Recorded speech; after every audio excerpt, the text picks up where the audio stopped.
Ce qui marche bien dans cette formation, c'est essentiellement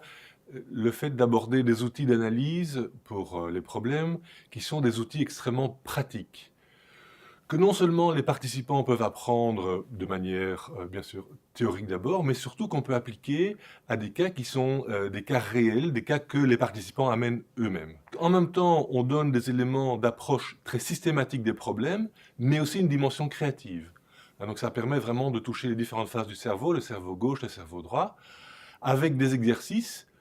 qui font appel en même temps à la dimension mentale, intellectuelle, mais aussi, certains exercices vont carrément dans la direction de la résolution de problèmes physiques. La difficulté d'une fonction et les compétences qu'on y développe, c'est le fait de résoudre des problèmes.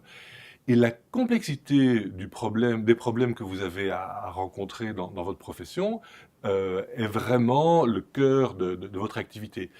Donc, il est essentiel d'arriver à cadrer, à définir, à préciser ces problèmes, à se poser des questions essentielles, à savoir à qui appartient le problème, quelle est vraiment sa définition, quelle est l'influence que j'ai par rapport à ce problème-là.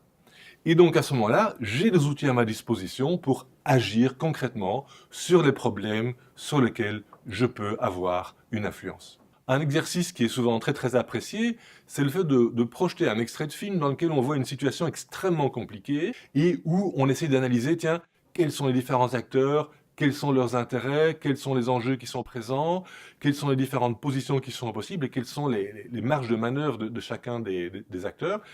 parce que ça aide vraiment à comprendre finalement l'importance et la précision qui est demandée pour définir un problème avant de l'aborder.